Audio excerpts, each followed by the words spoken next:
તો આજે હિંડનબર્ગના નવા ખુલાસાથી અનેક સવાલો ઊભા થયા છે, જેમાં સૌથી મોટો સવાલ એ છે કે શું અદાણીને બચાવવા માધવીને ચેરપર્સન બનાવવામાં આવ્યા હતા?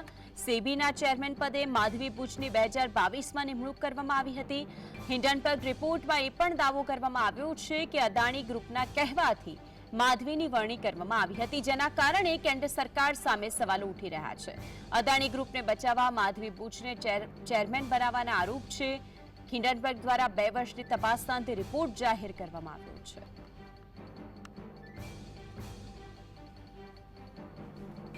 સેબીના ચેરમેન પદે માધવી બુચની 2022 નિમણૂક કરવામાં આવી હતી. શું અદાણીને બચાવવા માટે ચેરપર્સન બનાવવામાં આવ્યા? તે હવે સૌથી મોટો સવાલ. સેબીના ચેરમેનની નિમણૂક કેન્દ્ર સરકારના નાણાં મંત્રાલય દ્વારા કરવામાં આવે છે.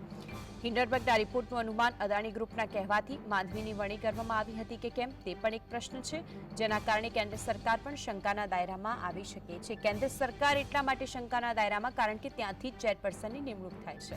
અદાણી ગ્રુપને બચાવવા માટે માધવી બુચને ચેરમેન બનાવ્યા હોવાની અત્યારે વિગતો સામે આવી છે.